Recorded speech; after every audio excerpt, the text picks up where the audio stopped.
All right, welcome to the October 17th, 2024 Town Hall meeting of East Point Country Club. I'd like to call it to order, please. Firstly, I'd like to introduce myself for those of you that don't know me, can't hear me. Sorry, I'm talking. Yeah, we got to turn the microphone up. That good, everyone? Okay. Thank you. My name's Danny Calori. I'm the acting president at East Point Country Club. I'm going to introduce from my right to left, Jackie Grasso, treasurer. Cynthia Mangiafico, secretary. Frank Sparks, board member. Vince Felice, board member. Jean Cornet, board member. Jim Radigan, vice president. Not with us this evening are Lisa Stoller, second vice president, and Lou Mancinelli, who is probably watching on Zoom, but he just had surgery, so let's all wish him well. Well, maybe because you're not allowed and you're working on a share. Pressing the wrong button. Right. Okay, don't. Agenda for the evening. Let's take a look. Welcome, president's address. We have club benchmarking here. We have Tom Olson from Club Benchmarking. He's going to give us all a lesson on private country club management, fiduciary responsibilities, what the industry does, what the private member-owned country club industry does as a whole. Going into that, current infrastructure condition, golf course restoration project update, membership update, financial and budget update, long-range planning and capital projects, general manager presentation, and then a question and answer session. As we run through the program tonight, there's going to be some reoccurring themes. Our 2025 budget was based on a operational and a capital requirement, not a historical percentage of dues increases. What we did, what the department heads did, what the directors did is came up with the number that it takes to run our footprint. And that'll be a reoccurring theme through the presentation tonight too, footprint. Increase in the operational fees not include any aspirational or added features or benefits in our operation. This is what it costs to run our operation in our footprint. Mandate by the bylaws. We're mandated by the bylaws to run the club fiduciary responsibly. I need to give a little mea culpa on the dues sheet, the dues and fee sheet that went out. That's a standard disclaimer where it said that all dues and fees are subject to change at any time without notice. When you put pricing on something, that's a standard legal disclaimer. There is no strategy or intent to raise any of the dues or fees during the fiscal year. So I just want everybody to be clear about that. That'll be up on it's just something that you put, when you put pricing on something, that's a standard disclaimer. All right, I'm going to hand the microphone over to Tom Olson. He's going to give us a little Private Country Club 101. Thank you, Danny. Appreciate it. It's my pleasure to be here. If you're not familiar with club benchmarking was started in 2009 by our founder, Ray Cronin. And Ray Cronin, in about 2008, got on his club's Greens Committee in suburban Boston. Actually, it's a club 7 miles down the road from Danny's up there. And there was an argument going on between two of the members. Who spent more money on golf course maintenance, their club or the club 7 miles down the road, which happens to be Walpole Country Club? This argument went on for 20 minutes, and Ray was sitting there, and no numbers had been brought out, nothing like that. And he goes, "Can I ask a question, please?" And they're like, "Sure." "How do you know?" And one of the members said, "Well, I know a guy on the board over at Walpole, and I know we don't spend as much as they do." So Ray's business acumen was in high-tech startups, so he figured, well, there must be industry benchmarks. I'm going to go home and look them up. And he was dumbfounded to not find anything in the private club world. So that was an epiphany for him to launch club benchmarking as a business. And since 2009, when it launched, we annually get 1,000 clubs data from 49 states and 5 Canadian provinces. We also just launched this year Club Benchmarking Europe and Club Benchmarking Australia. So it'll be interesting to see how those metrics tie into what's happening here at North America.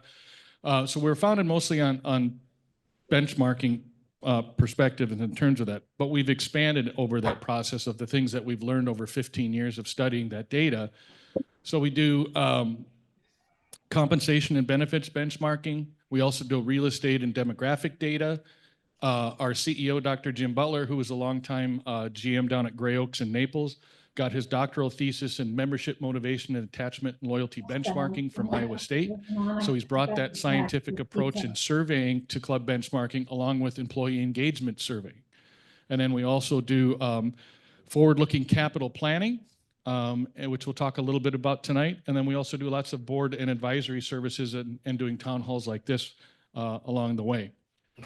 Just a little slide up there to talk about fiduciaries. Now, the board was elected by all of you, and they actually have a legal fiduciary responsibility based on those duties, right? Those fiduciary duties are important. And, you know, I like to say this word because it always seems like it's us against them. They're one of us, right? We're trying to do the best for the most here. So as I like to put it from a governance perspective, we have to think of East Point Country Club like the state of Florida. And the board is really the Senate of the state. They have to look at what's best for the most. And our committees are really like the House of Representatives, where they're really representing the constituencies of the particular areas that those committees are serving. So if we can keep that in mind, I think that's interesting in terms of a way to look at it from that aspect. Club industry is a very fragmented cottage industry, meaning information disseminates extremely slowly. Simply put, we don't do a very good job of explaining the why at clubs. I'm guilty of that. I'm what we call a recovering general manager for 12 years at 3 different clubs. And I see this over and over, and all the times that I visit clubs and do these town hall meetings, we have to tell the why. And that's why I'm here today, is to help explain why did the dues go up the way that they did in terms of that. But we also have to change a culture of mindset in our clubs from being a customer mentality to an owner or steward mentality. Because it's really all on us as members to contribute the dollars to be able to fund the club for the services and amenities that we want and the fixed operating costs that are here, and the capital money necessary to make sure that the assets are fresh and up to date. It really doesn't come from anywhere else, and we'll talk about that as well. I have a lot of slides in here that I'm not going to go through every one. They will be published, and I know they're very hard to read. They're very busy in terms of that, so bear with me as we go through some of these things. My clicker doesn't work.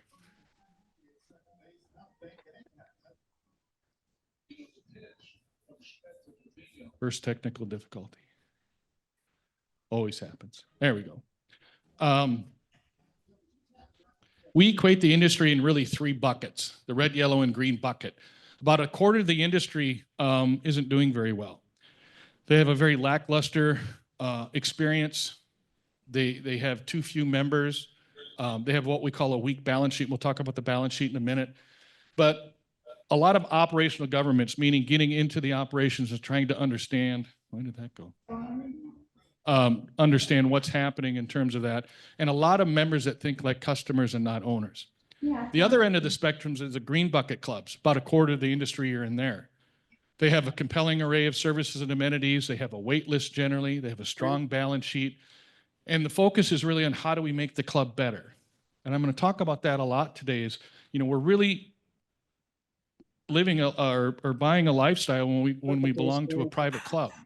And we need to fund that lifestyle in terms of that. And the board's role in that is really say, how do we make the members' lives better? How do we make sure that we're providing a compelling member experience, not only for our existing members, but our potential new members that might come into our club? And then about half are in the middle, where we're a quarter leaning towards the red, quarter leaning towards the green. In a perspective, I'll skip that, and I want to jump to this point. So what we've learned over the years, and this is our financial insight model, we take the income statement and we actually split it into the 2 ledgers, the operating ledger and the capital ledger. And so when we look at the operating side, and I'm old school, so when you look at an income statement, I look at it vertically. So basically what we're doing is we're taking out all of the capital income, which is initiation fee income, recurring capital dues, assessments, sale of assets, those particular types of things. We're taking out interest expense, we're taking out depreciation, and we're putting those below the line.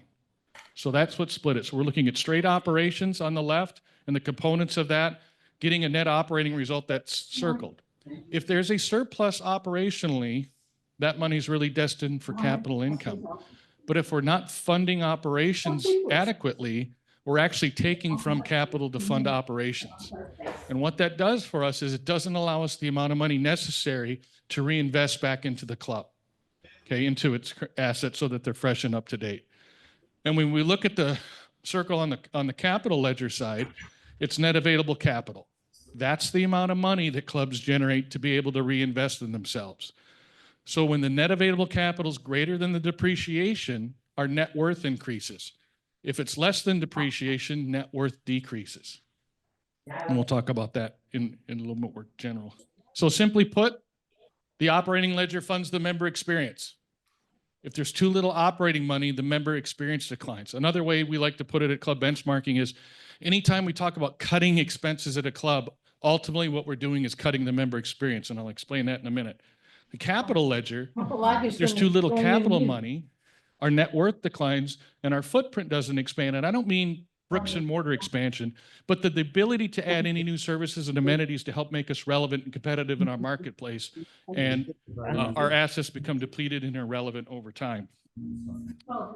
When we talk about the source and uses of money, it's independent of location, size, type of what that may be. So what I mean by that is whether we're a country club, golf club, city athletic club, yacht club, shooting club, curling club, if we're a private club, the sources and uses of money are exactly the same. And it doesn't matter geographically where you are. Sources from the operating side come from your operating dues and any of those ancillary revenues and fees that we have, and they're used for the fixed operating costs of the club and the services and amenities that are provided to us. The capital side, the initiation fees, recurring capital dues, as we talked about before, they're for asset maintenance and replacement or asset expansion. It's really that simple, okay? People like to say, well, Tom, you know, I'm a hick from Minnesota, and it's like, all right, you're down in South Florida. We're unique. Your financial model is not unique. It's very similar. It's the same for every single club. It's your culture here at East Point Country Club that makes you unique. And that's the key point here. That's what makes people want to come and join here, is the culture of people that make up East Point Country Club. But your financial outlook and things are exactly the same regardless of where you are. This is the balance sheet of the average club in the industry, and it's hard to see. But assets equal liabilities plus equity. Equity called unrestricted net assets for those that are not for profits, could be called stockholders' equity, members' equity, those net worth. It's another word. They're all synonymous when it comes to that side of the equation. But what we own on the asset side, and I'm going to round here, 74% fall on the line item of the net book value of property, plant, and equipment, and about 15% in cash. So I'm rounding here. About 90% of what a club owns falls on those two line items: the net book value of property, plant, and equipment, and cash. The other side of the equation, how did we pay for it? Liabilities from banks in terms of that. So that's 34, if I remember correctly. Yes, 34% from banks, but 66% from the members. So it makes perfect sense that if capital income comes in from the members, it's destined to be reinvested back into net property, plant, equipment. It's almost very, very similar in terms of what we own in assets versus what's contributed by the members. When we look at the debt to equity ratio, for our intents and purposes, it's just third-party debt to equity. It's not what GAAP accounting would consider debt to equity. So looking at it from that particular model, it's a very simple balance sheet for this type of industry or any type of industry in terms of that.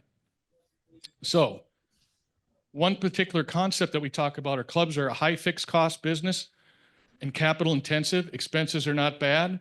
Operating expenses reflect the scale of a club's footprint and the breadth and quality of the member experience. What do I mean by that? We're going to talk about the footprint concept. Every club has its own unique footprint with a high fixed cost, okay? And I know this happens in all sorts of areas around the country. We start comparing our dues versus our clubs around us, whether it's Admiral's Cove or whether it's Bear Lakes or Loxahatchee or whatever it may be, right? And so when we start to do that, we have to be careful. And the reason we have to be careful is if we look at it just numerically, it can be dangerous Because what's Admiral's footprint versus ours? How many members do they have versus what we have? Right? Are there ancillary fees that are in those dues that maybe we don't have? So for context purposes, we have to fund our own footprint. And the whole point is we have to properly fund that footprint operationally and capitally. Right? And so understanding that we have to do that's a key point. In an example I use, I flew from Minneapolis to West Palm Beach the other day, and clubs are a lot like the airline industry in terms of a high fixed cost. So if there were 2 people on that plane or 300 on that plane, it costs the same to fly the plane. Very similarly with clubs, right? We have this high fixed cost. We have to do it, and we can calculate it from a very high level. It's the cost divided by the member count, giving you the cost per member. And we're on the hook for that as members. We have to contribute the amounts necessary to fund that footprint for the fixed cost and the services and amenities that are provided to us at the service level that we're wanting. Same thing with capital. We have to reinvest in our assets so they're fresh and up to date, so we can provide a compelling member experience in which those services and amenities are provided to you.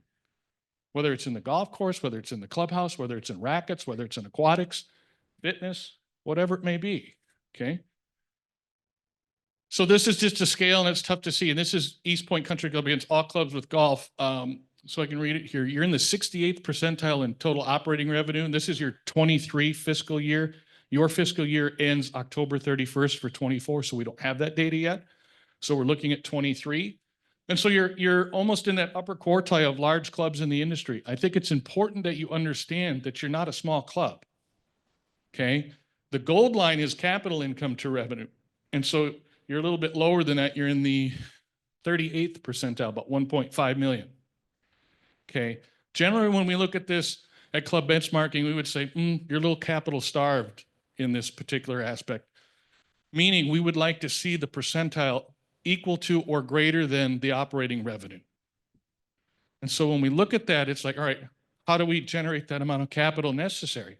Well, again, it goes back to the footprint. How do we look at that? So this one too is the total operating expenses per full member equivalent. And how we calculate full member equivalent, we take the total operating dues revenue divided by the top family category annual dues. And it's a normalizing ratio for us because so many clubs have different categories of membership. One of the clubs I managed had 36 membership categories when I started. And they said, well, that's part of your job is to condense those, right? Not everybody was paying what they should be paying in terms of that. But if we talk about it in the grand scheme of things, because a lot of what I'm talking about today is very counterintuitive to what you would learn in business school or how you'd run a for-profit business, expenses are actually good in a club because if it were the low expenses, they should be the healthiest in the industry. But this particular mark here in the lower quartile, it's $15,500 per full member equivalent or less of expenses. Well, those clubs at the median in that quartile, they have a $15,000 initiation fee. Their dues are $6,670, but their net worth is $7.3 million. Now we take the expenses that are greater than, it's almost $27,000. Could you put that back up for a sec? The median initiation fee there's $102,500. The annual dues are $18,380, but their net worth is $24.7 million. So which is better? More expenses or less expenses? The data is clear and it makes sense. The more we have, the greater the compelling member experience, the higher the expense. And we have to contribute to what we want as members. It's a choice. But when we talk about the footprint has that high fixed cost, and the services and amenities that are provided in that footprint all need to be covered in terms of that. This is another busy slide. We've been doing some work, but we can equate on 2 metrics: the total gross installed assets excluding land and the total amenity subsidy. When we run these regressions, the R squared is 92, meaning we can predict 92% of what your dues need to be based on those 2 metrics. Simply put, it's the footprint and the services and amenities that are provided to you that determine what the dues have to be. That's with 99% confidence. So understanding the footprint is the key point. We don't have to guess on what they need to be. The footprint is the footprint, the costs are the cost, and we need to be able to contribute that to what the experience that we're looking for. These are dues that we looked at in terms of change from year to year. And you can see in 2019, 20, and 22, your dues increases were 1%, 2%, and 0%. Versus the industry at the median, 3%, 3%, 5%. Now I'll say this, during the pandemic, we had a quandary of, do we increase dues or don't we increase dues, right? And a lot of clubs did either or. But clubs, if they didn't keep up what was happening in terms of the economy when we were coming out of the pandemic, a greater gap was starting to happen. That means it said, hey, we have to have more dues to be able to get back to even because we're not covering those costs. The biggest expense during that particular time period was hourly labor. In the club industry, hourly labor went up 25 to 30%, depending upon where you are. How do we cover that? There's not enough what we call non-dues revenue that we generate in the club on the margin to be able to cover that. Dues are 100% margin. That's how we have to cover it, okay? This is some other things. These just came out. We're publishing this next week in terms of a survey that we did of almost 900 clubs. But when we look at residential community clubs, what they're predicting or have done for their particular dues, the median dues increase is 7%. The 75th percentile is 10. Capital dues, it's 5%, and 75th percentile is 10 in the residential community clubs. So understanding that how we came out of COVID and how did we then keep up with the expenses that were happening with inflation, with supply chain issues and all that, if we didn't raise dues adequately enough, we have to have a more larger dues increase to get back to even, okay? So the other thing that happens when we do these presentations is because we don't have this context and understanding, the private club industry has its own unique business model. But what we do is we imprint what we do on a day-to-day basis on the private club industry. I did it. I'm an operations management major. I was going to run manufacturing companies.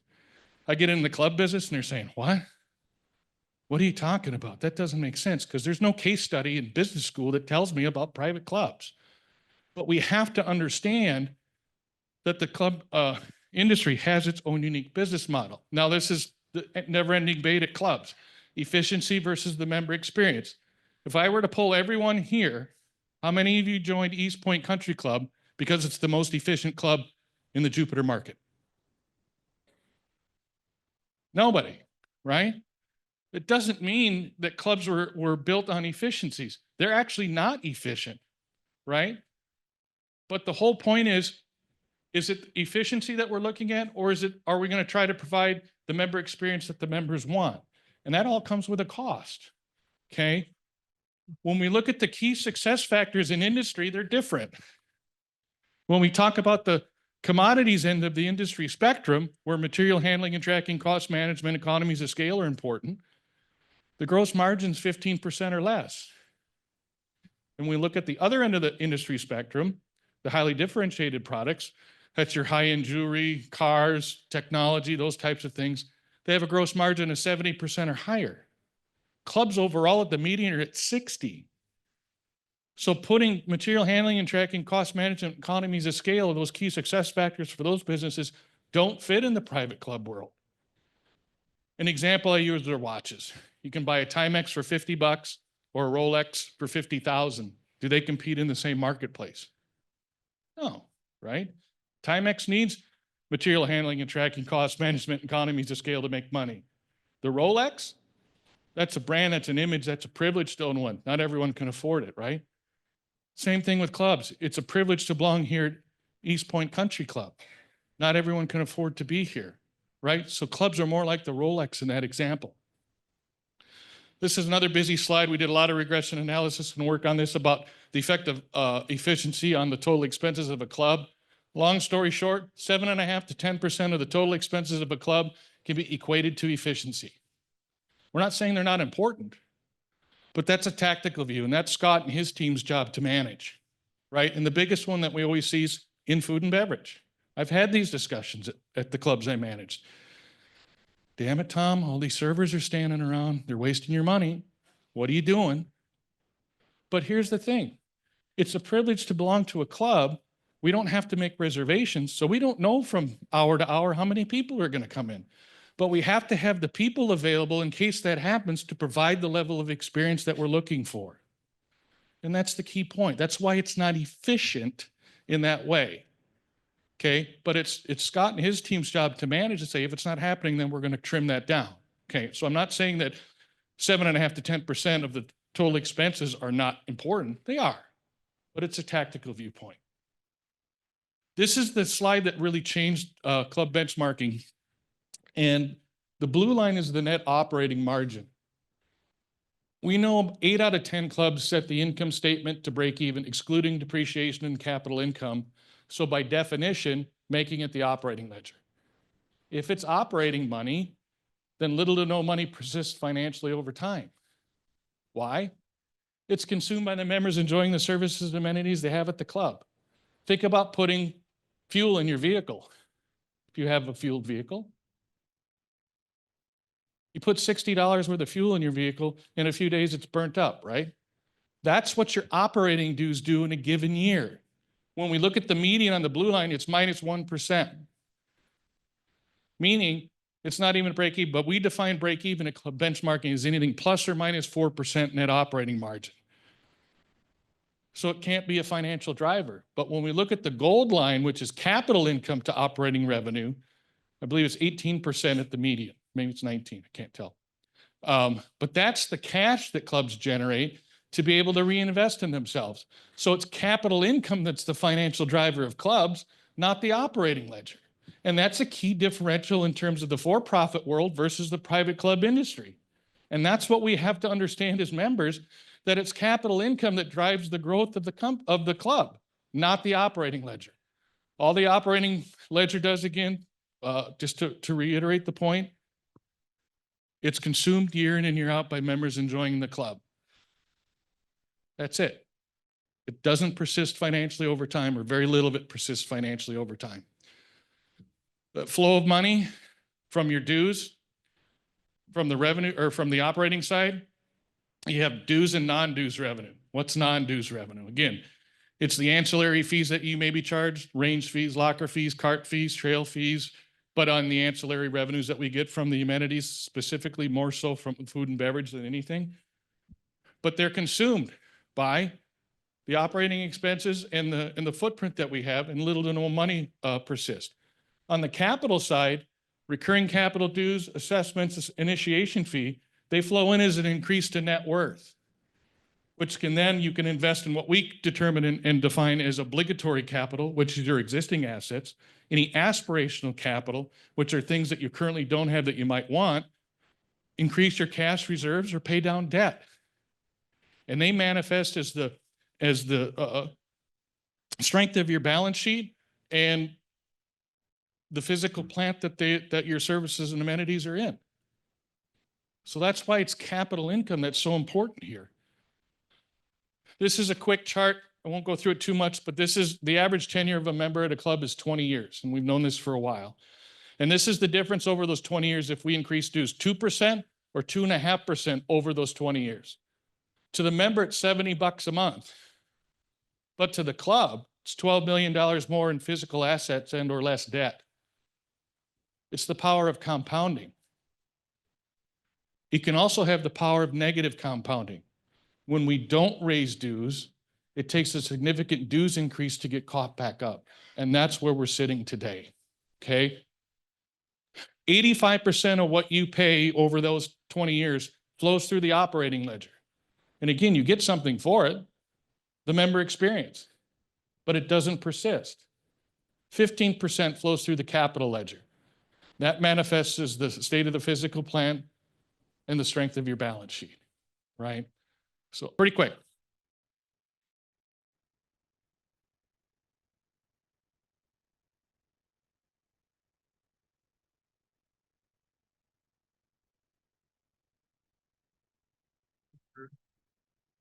Okay. So let's talk about the capital ledger side, okay? This is your net worth over time. So going from 2006 until now, and you see there's a pretty big spike that I have circled there, and that was the sale of land, right? So sale of an asset, Your net available capital is then greater than depreciation. You get these big spikes, okay? So understanding that over time is key. But there wasn't that much growth in terms of that consistently. From basically 2006 to 2015, it was going negative. Okay, so understanding that we have to do that. Now we put that up against the Country Club of Virginia as the best in class. And the reason we do that isn't because they're Country Club of Virginia. It's because the board made a fundamental decision in 1954 that not only were their members going to pay the operating dues, they were also going to pay their fair share of the depreciation of the assets. So in essence, charging them capital dues. So understanding that's a key point, and it was profound for them because it freed up the initiation fee income to be able to reinvest in the club and be successful over time. Clubs are capital intensive. This is the capital intensity ratio for private clubs. You can see it's 283%, just below the power company and above the oil and gas company. I did this for the Houston Racquet Club last week, and the oil and gas guys almost fell out of their chair. But when you think about it, it is. Basically what that's saying is I'm rounding. $3 of capital investment gives you $1 of revenue. So they're very capital intense. Thinking of all the things you have here, you know, 2 18-hole Fazio courses, the rackets, the pool, the 2 clubhouses, the furniture, fixtures, and equipment, all of the stuff that come along with that, it's very capital intensive. So that's why we have to do it. But the investment return cycle is members have to invest in capital to drive the cycle of growth on the left. The one on the right where we're cutting those things and not doing it and kicking the can down the road, we call that the death spiral. People don't come. They don't want to join clubs that aren't fresh and up to date. The data shows that. Obligatory versus aspirational, quick story on the obligatory side. Ray Cronin, our founder, when he became president of that club, they had a 60-year-old irrigation system. They didn't have enough money to buy it. It was $2.4 million, so they had to assess the members. So he had a town hall meeting similar to this, and as he got started, one of the senior members stood up and said, "All right, Cronin, cut the crap. Been a member here for 50 years. Why the heck should I have to pay for this irrigation system?" And Ray says, "Okay," and the gentleman's name was Phil. He says, "Okay, Phil, let's not talk about the last 10 years we've had recurring capital dues. Let's talk about your first 40. What did you come in at as a new member here at the club?" Phil says, "I came in on a 2-week young executive special for $50. Ray says, $50. So your total capital contribution to our club in your first 40 years was $50. Phil, that's $1.25 a year for the last 40 years. He goes, "I'm not asking you to pay for the new one. I'm asking you to pay for the one you've been using for the last 40 years. So that's why we say recurring capital dues are best practice, because every member is paying their fair share of the depreciation and replacement costs of those assets while they're a member of the club. Aspirational are the things that you currently don't have. And so we feel that not only existing members, but more future members are responsible, because there should be a return on capital. And best practice is using initiation fee income and or debt. And the return on investment is capital income, meaning you've added to the value proposition of your club. Therefore, you can increase the initiation fee, right? Yes.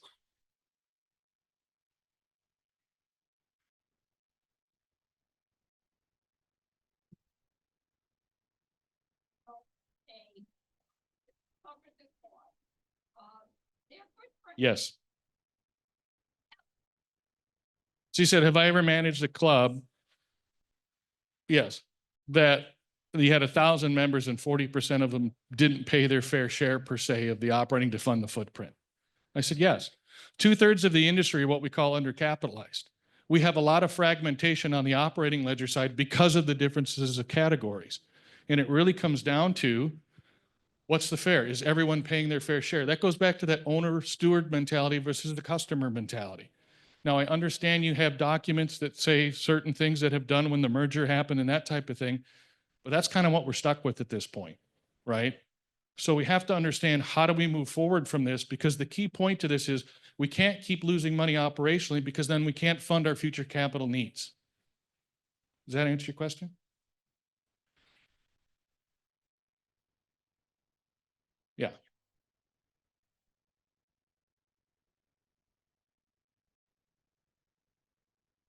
Right. So it comes down to some of the governance issues, some of the bylaw issues, some of those particular types of things that have handcuffed the club. Yeah. Right. So I'm just about done here and I'll turn this back over. But the capital needs and money required by those needs are demanded by the footprint, not the conjecture of the grill room. That's Ray Cronin, our founder.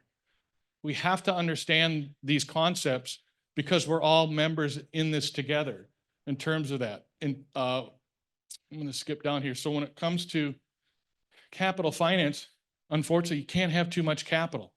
Clubs with the most capital are the strongest ones. They have the strongest capital engines. And it's the differential from a financial perspective because we break even operationally. So understanding that the board went through this process to do basically a zero-based budget on what do we need in these particular departments operationally to fund the member experience and what we're having here at East Point Country Club. That's where it came from. And we have to do that as members. We have to fund the footprint, but we also have to fund it capitally because we don't want to keep stealing from capital to fund operations. We need to get that money in so we can reinvest it in our assets. So with that, I'll turn it back over and thank you very much for your time. Thank you, Tom. Can you throw the presentation back up, please? Oh, I need the clicker. Sorry.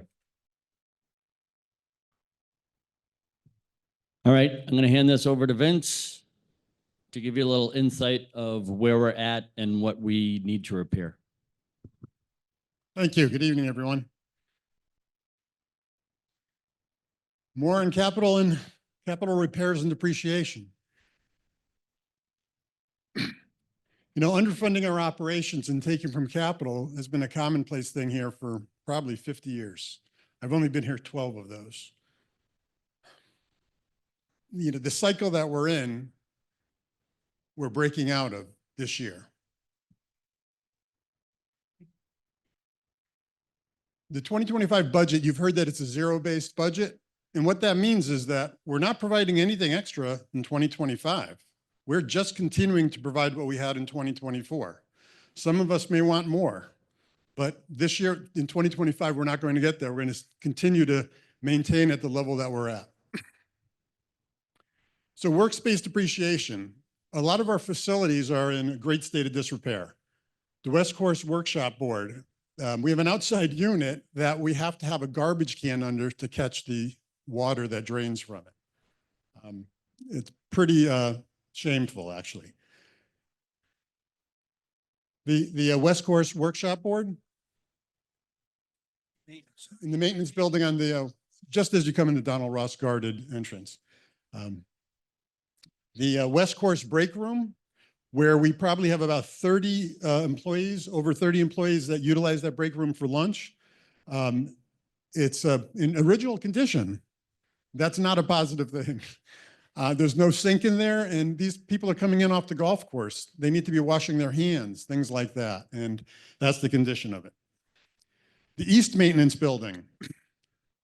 The break room, the door is barely hanging on. It has breaches in it, so pretty much any pests or rodents could find their way in. In the working area, the machine shop area where they maintain the equipment, and for the golf course, you maintain equipment every day. You're sharpening blades, you're doing a significant amount of work to that equipment because that equipment's running 8 to 10 hours a day. There's mold on the walls. So when you think about going to some place that has mold on the walls, the first thing you think about is getting out of there as fast as you can.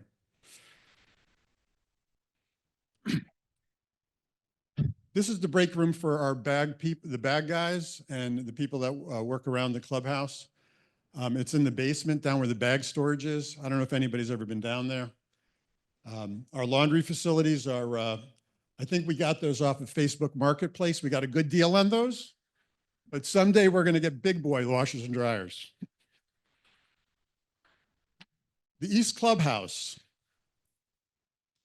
Personally, when I bring people to this club, I feel somewhat embarrassed. You can look at the wood rot in the front of the building. The artificial carpet's worn out. The treads underneath that artificial carpet look like they're rotted and deteriorated. You know, the wood around the windows, the railing.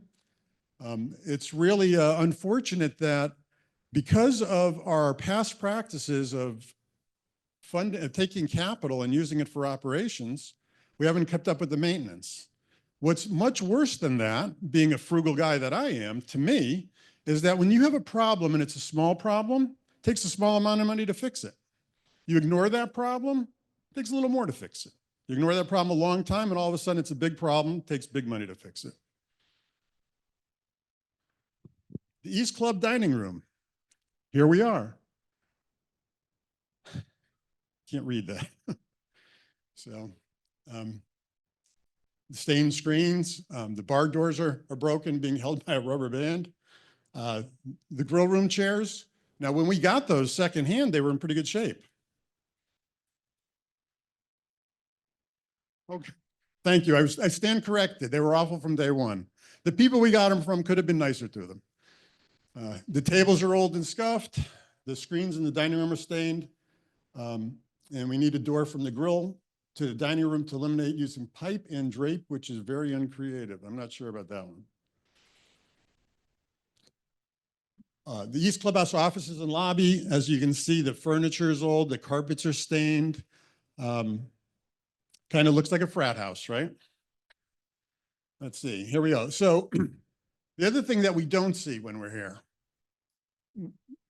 our staff has done a great job over the years providing us great entertainment and great meals here.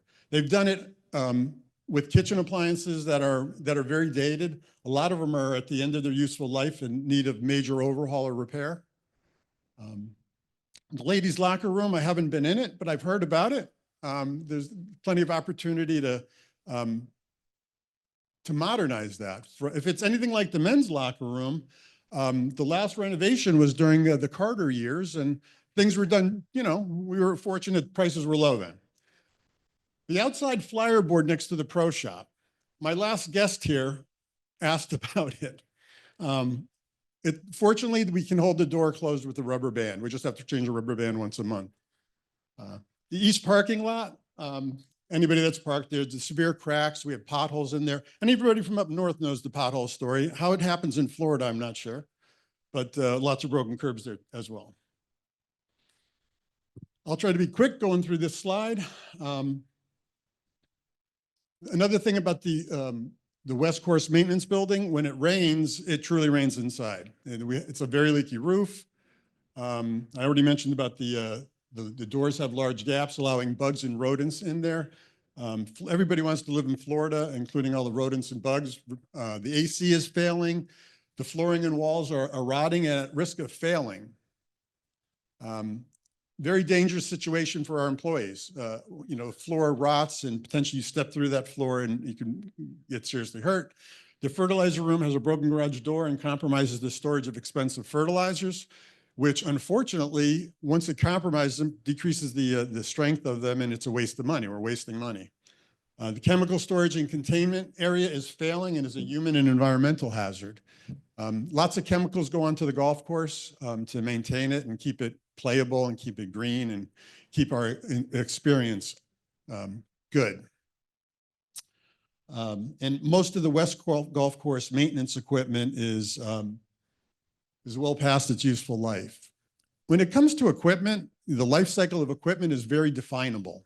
Manufacturer will tell you how many hours you can put on an engine. And so, you know, we haven't been had the mentality in the past of managing that life cycle, spreading leases out, get yourself on a steady state of cost to maintain that equipment. These are the best practices that other people have figured out that we need to get with the program and start to follow. The East Maintenance Shop, uninhabitable due to mold, which is a human hazard. We have a lot of issues with mold. The lighting is broken. The building is structurally unsafe. The break room has structural breaches and leaks. Again, we have a lot of buckets out there catching the water. Hopefully we empty those fast enough. So now I'm going to leave you with a positive note. Cynthia's going to take over and talk about the East Course restoration.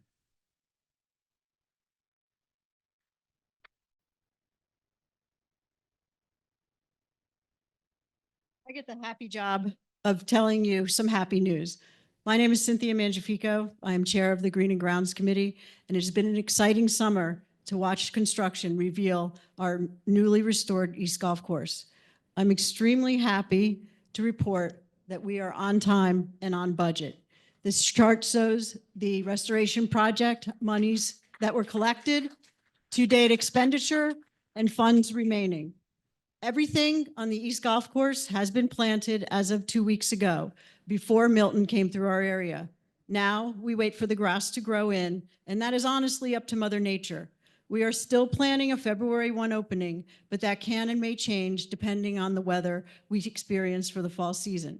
Please note, we still have outstanding bills yet to be paid for the restoration, and we still have to pay for the driving range short game area project, which is ongoing now. Kevin and Scott were able to find efficiencies within the East Course project that allowed us to save money that was used to renovate additional areas. This slide shows the additional areas that were renovated. I'm happy to report both front and back restrooms. Both buildings had extensive damage that we had to rebuild. While we were rebuilding the buildings, we went in and gutted them. We installed new floors, new tile, new fixtures, and air conditioning in both restrooms. We also repaired the 18-hole bridge. We repaired the pump station house that holds our pump station equipment. And we will be revealing a plan to redesign the bag drop area. This area will not include a clock. This is our new restroom. This is the front 9 restroom. It's gray. We have comfort toilets now. I know that's important. This slide shows hole number 7, the newly redesigned hole number 7. This slide shows an aerial view of hole number 13, front tee. And we also moved the gold, red, and white tee further to the left to be even with this, so your tee shot will not go off into the woods. Hopefully you can carry it into the fairway. The bunker was moved more into the fairway so you can see it from the tee box. This shows hole number 12. Some people ask, why are there weeds in the bunkers? Well, the weeds are there to keep the bunkers from washing out during the storms of the summer. They will be removed before we open the golf course. Here's an aerial view of hole number 13. Well, notice we removed the tree. The cart path now goes completely around the hole. Here is hole number 15. This is the front tee box for the green and red combo tees. We have moved it further to the left, so now the ladies aren't aiming into the palm trees. Now you have a clear shot to the fairway. That's hole 15. And this is an aerial view of hole number 18, 16, and 17. We've made some changes there as well. As you know, we decided to begin the construction of the driving range and short game area. And I'm pleased to announce that most of the drainage and shaping is in progress, and we are still on target for a December 1 opening. Thank you very much.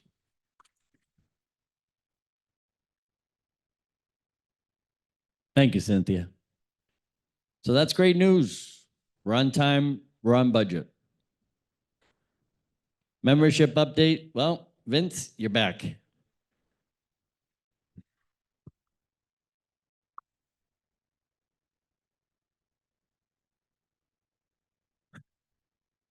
So the total membership start of the 2024 season last year was actually 578. That number is incorrect. We were able to actually track a specific number down. The peak membership in 2024 season, we got all the way to 639 members. I believe that was around February.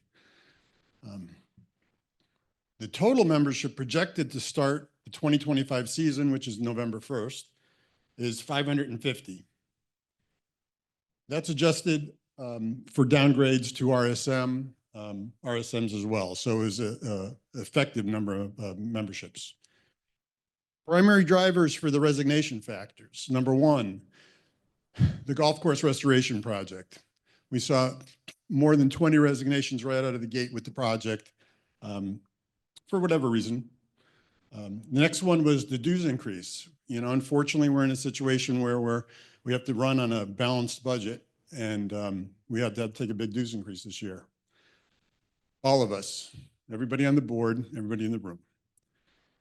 Last is we had a lot of juniors maturing. The juniors program over the last few years wasn't managed as normally, and so unfortunately this year we had a lot of juniors maturing all at once.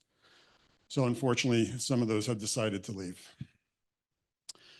The dues are fixed for the 2025 season. Barring any natural disasters, and I mean a natural disaster of the scale of a F3 tornado, something that would cause us to have to do major repairs to our homes. There's no intention at all of any form of special assessment. Back to the junior golf program. In 2021, the policy changes that were made were it was changed to the eldest member of the membership being 40 years old and younger. The target for junior memberships was to cap junior memberships at 5% of the membership. At the start of the 2024 season, juniors represented 8.25% of the total membership. The differential in dues between junior members and full members is about 50%. So it's discounted more than the current schedule where juniors are currently at 75% of the full golf category that they would align to.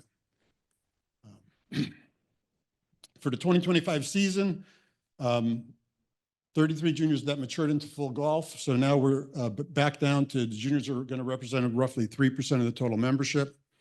I'm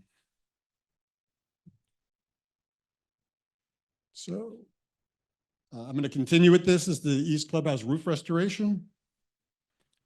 The project was completed in July of 2024. That's the main portion of the project.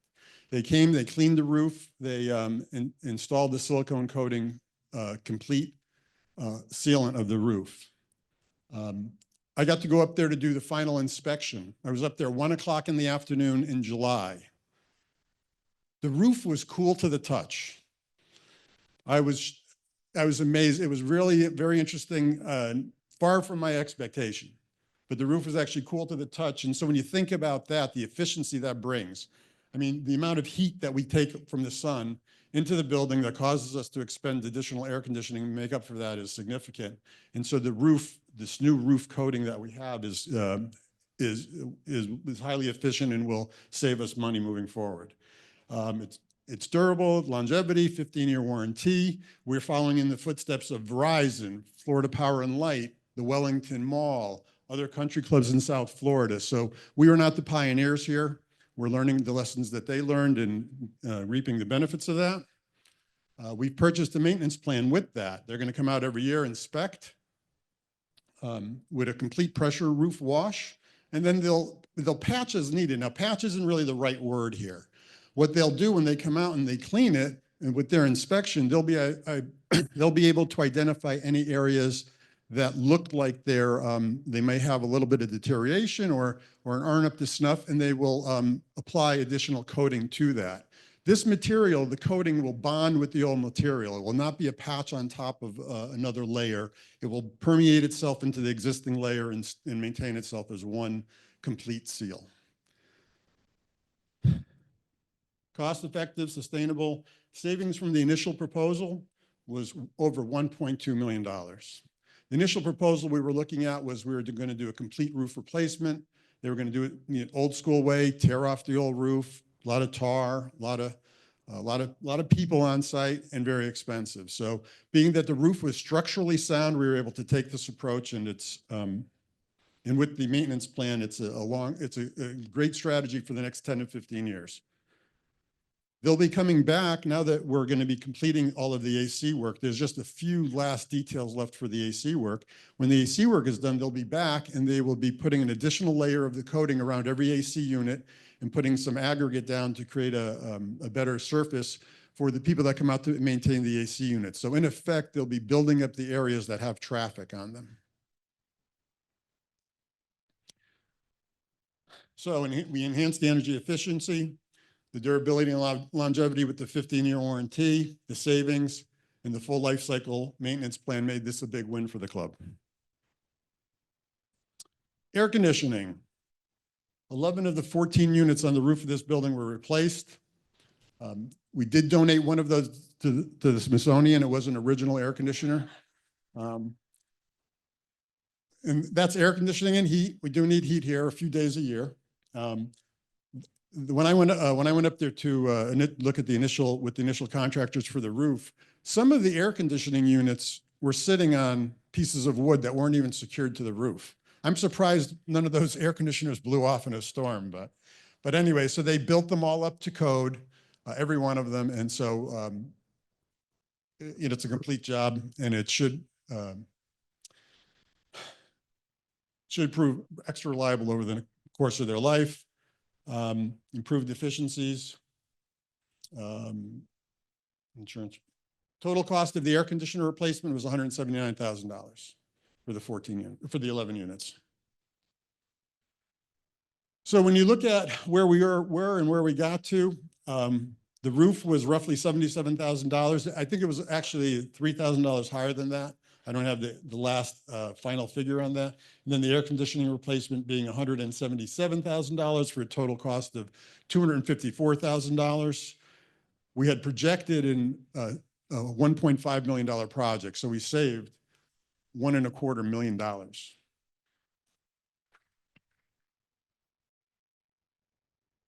Now I'm going to turn it over to Jackie with the highlight of the presentation tonight.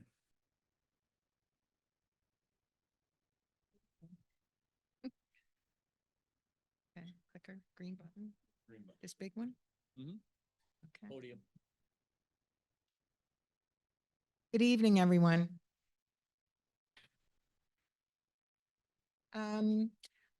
Following in my predecessor's role, what he got up here and said the first time, we are not broke.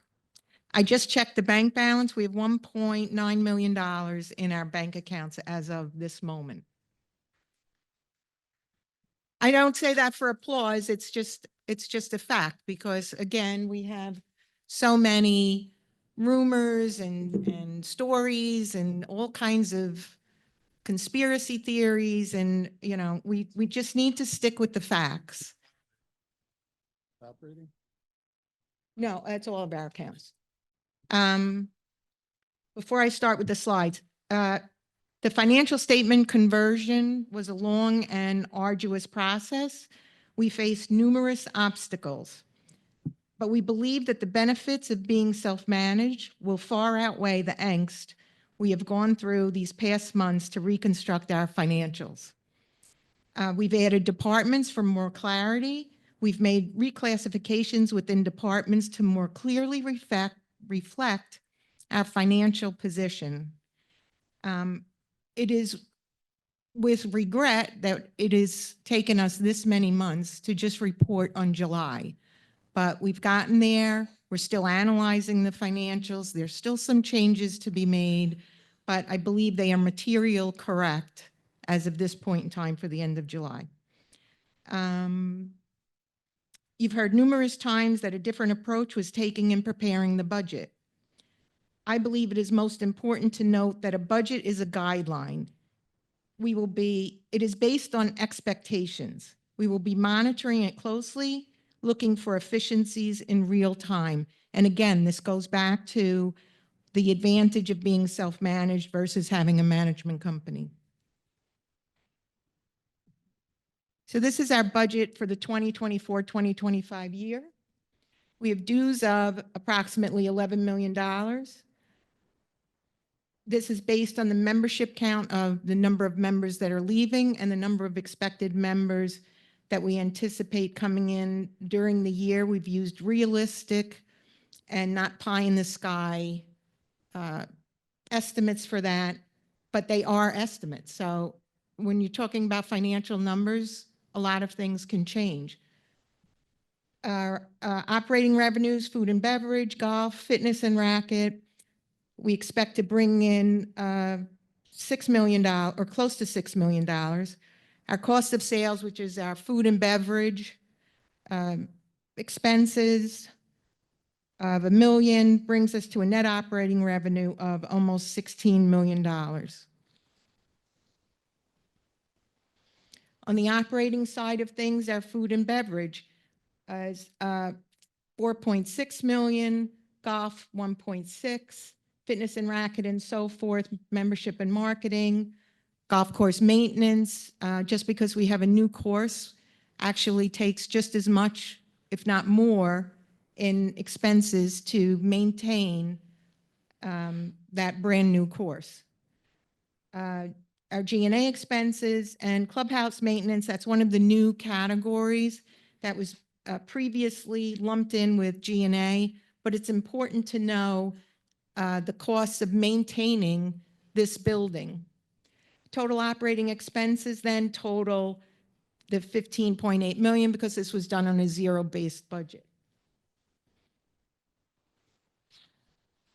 This is our actual through July, and then what we estimate for August through October. So we expect to end the year with $8.8 million in dues, food and beverage revenue of 3.2, golf of 1.4, and so forth, for total operating revenue of just over $5 million, cost of sales 1.1, net operating revenue 9.9. Our operating expenses, again, starts with food and beverage, 3.4, 1.1 for golf, so forth down the line, our golf course maintenance, and our G&A. So in this case, this is based on our actuals. We did not break out certain departments, and there have been reclassifications at the budget level that are not reflected here. But total operating expenses would be $13 million, leaving us with a net operating loss of almost $600,000. In other expenses and income, we have our initiation fees, 2.3 million, which is obviously the biggest number there. Our transfer fees, interest income, interest expense on our debt, total of 2.1 million in other income to the bottom line. So net income before depreciation is almost $1.5 million. Depreciation, we estimate at 1.3 for almost a break even of $173,000. Sorry, capital reserves. So we have restricted now because of the golf course renovation and our normal unrestricted capital. We start the year with almost 1.4 in unrestricted capital. Our sources for the restricted is obviously assessment income, assessment revenue. We collected in advance $4.3 million. To date, as Cynthia indicated, we've spent about $5 million. So we've now expended all of the prepaid assessment monies that had come in, which was expected. We had our first draw on the line for the $745,000. And in terms of what members have been paying on a monthly basis, $267,000 has come in to date. From an unrestricted standpoint, we have our initiation fees. That is actually what we have collected to date. On the prior screen, I had initiation fees for the year. That is not an estimate. That is members that will be billed before the end of the year, another $225,000 in, sorry.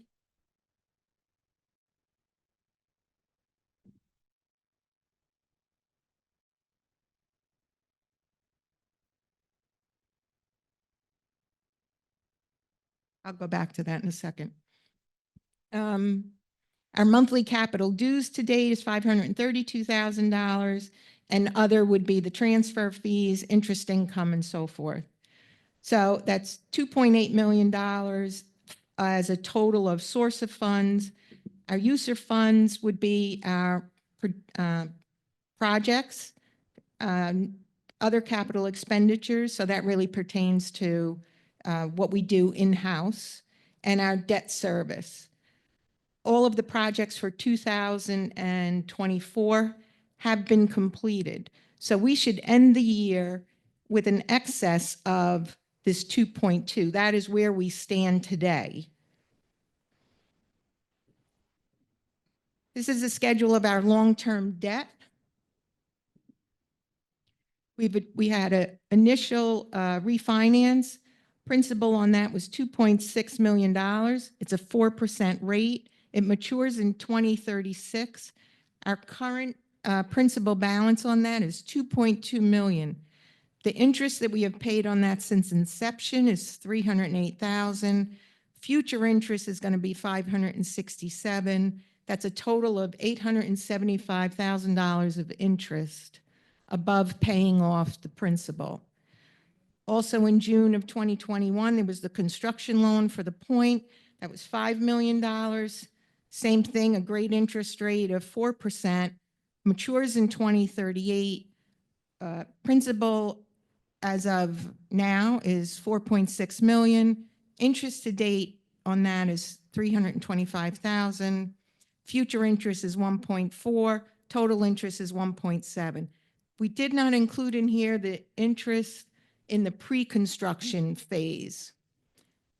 And finally, we have the equipment in the fitness center that originated in September of 2022. It's $420,000 originally, 6.21% interest rate. It matures in 2027. We still owe $252,000 on that.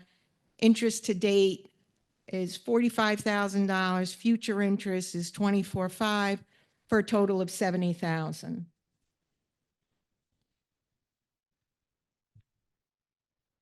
All of these slides have been printed out. They will be available for you to take when you leave. It's a lot of information to absorb just looking at these screens.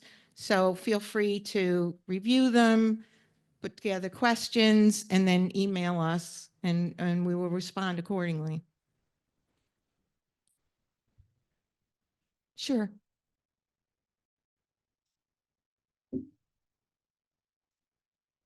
That's not in cost of sale. So that's just the food and beverage costs. That the payroll and all the benefits and the taxes are all in operating. And that is broken out by department. And that's one of the things that we looked at more closely in creating the budget, that the people that actually work in a department or the revenue is being generated because of the work that they do, that they are in that correct department. It's broken out on the financial statement in terms of payroll, but from a comparative standpoint, person A may have been in G&A payroll under Bobby Jones' role, but they're really a food and beverage function. So going forward, but yeah, but they're still reported, right? They're still reported on the P&L.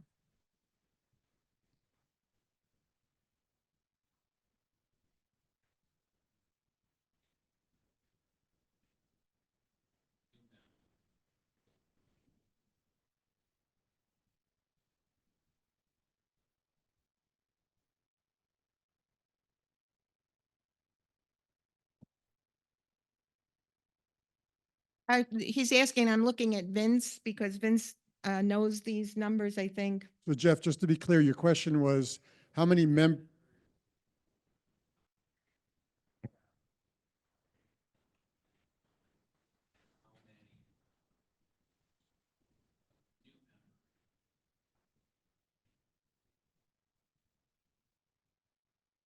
Can't answer that question exactly right now. I have to, because we didn't break it out in terms of operating versus capital as you're asking it. So I mean, yeah.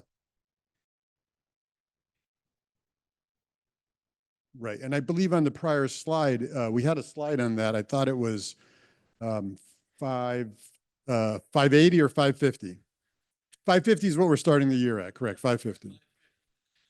Potential add of 50 to 80. Yeah, and what with that so that 550, then similar to past years, we have as I think it was pointed out before, was that we have an anticipation of bringing on X amount of new members over the course of the year to base that number on.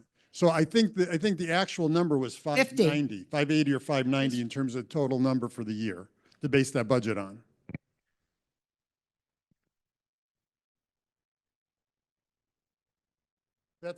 That's the actual number we're anticipating starting with, accounting for any resignations or resignations. Okay.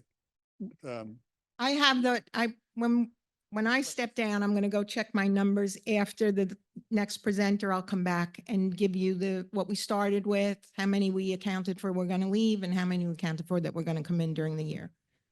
We'll take the rest of the questions at the end. Okay.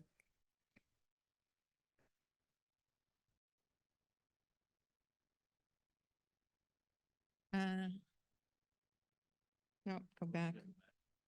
How do I go back? Red button? Right there. Okay. So you're stuck with me a little longer. Long Range Planning Committee. Lou is out having surgery. It was normally indicated. So Lou, you owe me one. The Long Range Planning Committee is made up with members with backgrounds and experience relative to project development, financing, and management. The committee itself doesn't have decision power, but they make recommendations to the board. They prioritize future projects. They create estimates.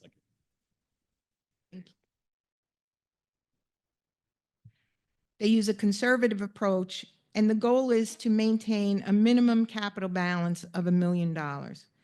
Only thing certain is things will change. Sources of revenue. Right now, we have 10% of our dues goes towards capital. Initiation fees, transfer fees from the property sales, and also when there was a surplus from operations in the past, 50% of that surplus has gone towards capital. Annual base expenses. Debt service. Right now, our debt service is $776,000 a year. We have, as part of long-range planning, unallocated smaller capital requirements. For the coming year, it was $350,000. That has been projected to increase $50,000 every year. So examples of what would come out of that would be minor repairs, patchwork on the West Course, things that are done in stages.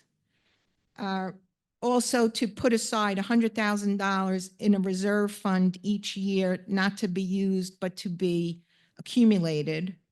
We've also included the course equipment lease for the golf maintenance equipment, which is going to be about $500,000 a year.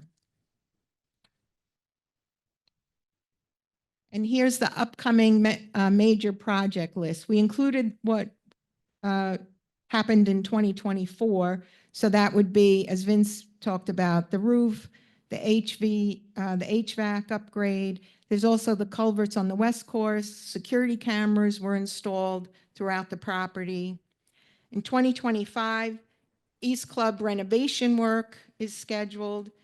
As you saw in the pictures for our staff, a maintenance and break room trailer, a multi-purpose tent at the point that would be for both outside functions and club functions, and the fence replacement on the fourth hole west, which is going to happen sooner than later. That's not something that'll happen at the end of the year. It just couldn't happen before we end this fiscal year. 2026, the West Course halfway house, which would be something new, upgrading the tennis courts, and major work on the parking lots. 2027, the golf maintenance facilities. Again, you saw the conditions that our employees are subject to. This would replace the temporary trailer. And 2028, potentially the West Course renovation. It is important to note that projected reserves are expected to fund all projects through 2027 without an assessment. No one can stand before a membership and promise there will never be a future assessment. But based on long-range planning projections that we feel are realistic, but they're not guaranteed, but we do believe in this expectation.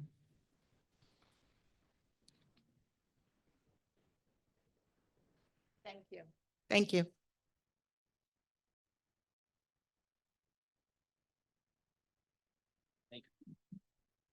Green.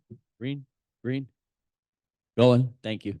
Thank you, Jackie. Thank you, Vince. A lot of the, so Jackie has a very, very, very strong background in finance and accounting.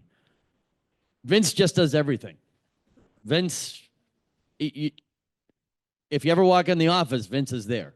If you ever walk anywhere on the property, Vince is there. Vince, thank you so much for all that you've done. Jackie, thank you so much for all that you've done. Cynthia, thank you so much for all that you've done. Jim and Jean, thank you so much. And Frank, thank you so much. We've not had a lot of sleep in the last few weeks. And that's because we care. We just plain old care. We are you. We're all in this together. That's who, I mean, we are East Point, and we have to do what's right for East Point. This is, some of the people had asked, or some questions came over asking about the differential between management company versus self-management and the strategy that was taken. So the strategy been implemented to move to a self-managed country club rather than using a management company. The model provides the following benefits. At a glance financials. We don't have to wait for our financials anymore, which means we can make strategic decisions quickly. Jackie and I have a weekly meeting with the controller and with Scott.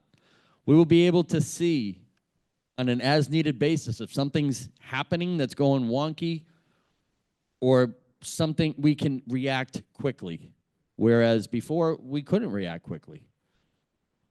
On-site human resources, it's huge. Much better for our employees. It strengthens their commitment to our club. We just had an employee tell us, I'll leave the names out, right before the presentation, that last year they were trying to get their doctor changed. And it was a long and arduous task. Now that we have it on site, it was done within minutes. We owe our employees a debt of gratitude, and we owe them to do the right thing for them. All accounting operations on site. Again, everything happens right here now. More robust and cost-effective insurance. If Lisa was here, I wish she could explain that to you, but Lisa had to be away on business. Our insurance rates actually for our health insurance have decreased for our employees. Not saying that all of our insurance has decreased, because as we all know, insurance is going up. But for our health insurance, and as you may have heard in a previous town hall meeting, it's a better plan. They're better covered. And better internal controls. We manage ourselves. We manage ourselves. We can control what we do. Some people had asked before, what was the ad? So as of right now, the ad has been HR, a controller, and we need to add one more person in our accounting staff. And that's it. That's it.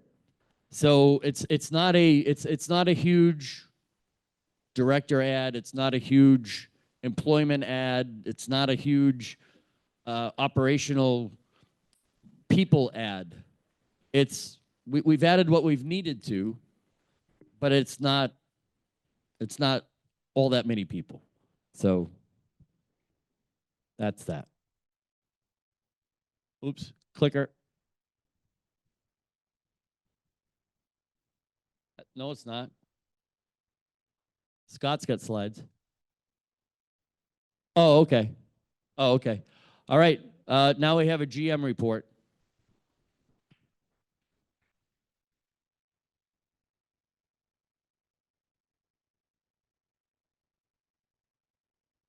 Thanks. First of all, whether you love it, hate it, don't care, thank you all for coming. I mean, it's late, lot to listen to. I was sitting in the back trying to feel what you feel.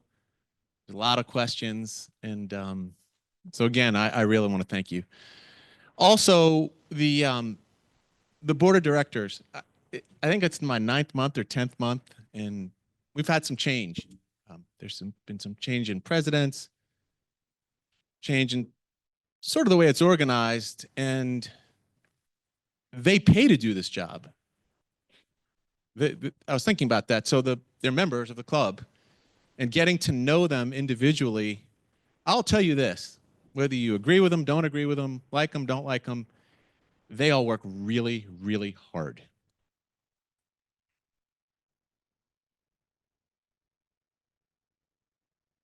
And they're nice. And they have been welcoming. And I will speak on behalf of the team, our team.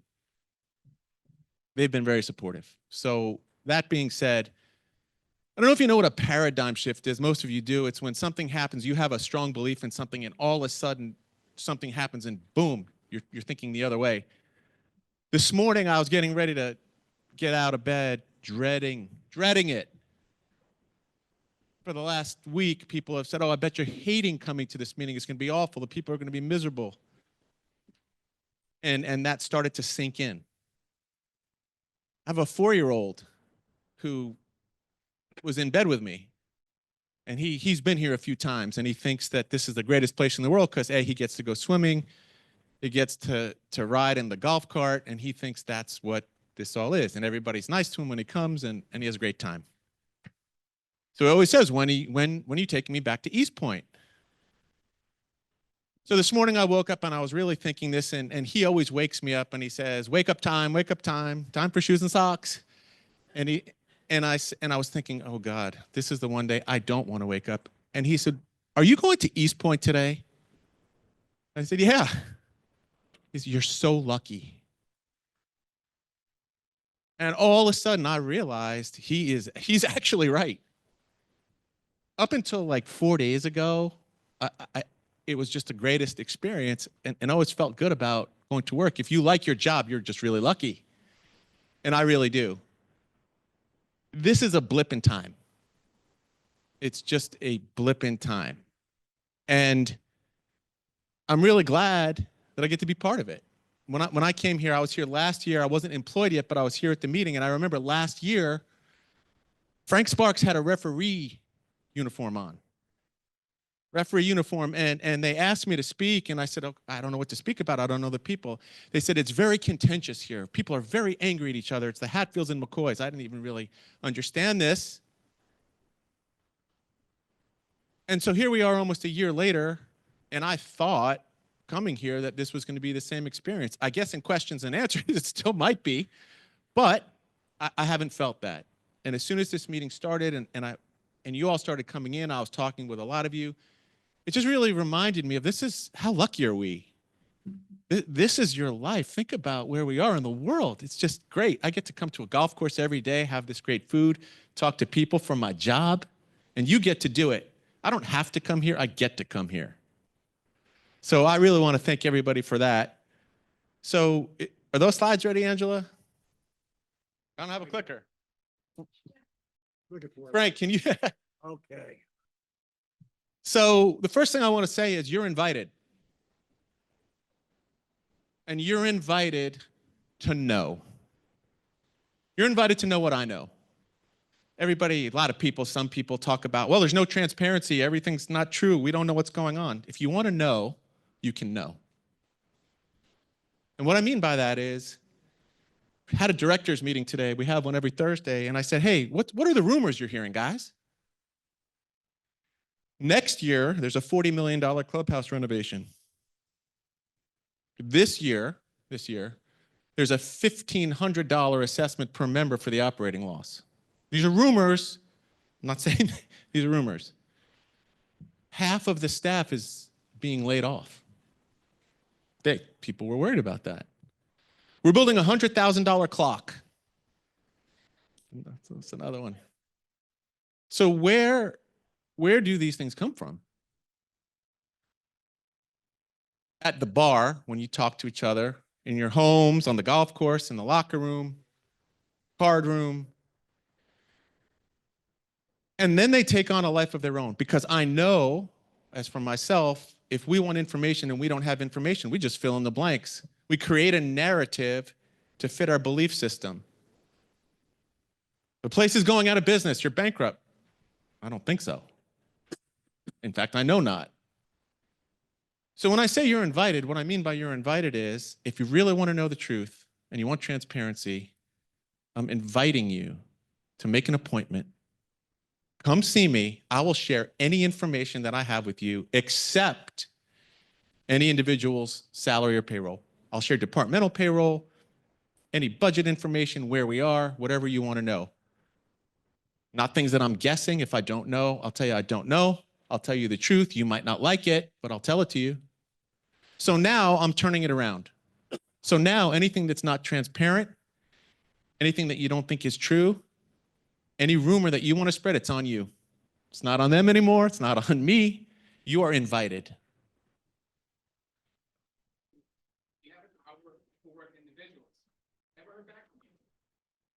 I'm sorry you had that experience. You're invited to come to my office anytime you want. Yeah, of course emails work. Just say, I'm sorry if we missed your email, but sure it works. Yeah, I'm sorry if we missed your email. I can't speak for the board. I won't speak for the board, but I can tell you that they are very we're trying not to have a contentious experience here. Yes, if you email me, I'll do my very best to make sure you get a return email. Absolutely. So what we've accomplished this year is the East Clubhouse improvement, which is the roof. And that roof almost passed an assessment vote. It was close. And the board figured out a way, we all figured out a way to make that done. It's done. The restoration project, there's air conditioning now on the West Course bathroom. So the reduction in land expense. So in the project at the Point, there was still some money owed on the land, $54,000. They called it workforce housing. The board was able to go back to them and have that forgiven. So they saved $54,000 there, which I'm pretty happy that they did that. I don't think they talked about the maintenance building down at the East Golf Club. That roof was leaking. It was dangerous. And so that's been replaced. You also eliminated valet tipping. That was a big deal. And the car wash. So again, I want to thank everybody for coming. I really do. I can't wait to hear the questions. But again, you are all invited. And in the next slide, this is Marjorie. And Marjorie is the executive assistant here. She handles all of the appointments, and her phone number is on there. So you can reach her. Her email's on there. My email's on there. If you do want to make an appointment, you are definitely invited and welcome. Thank you.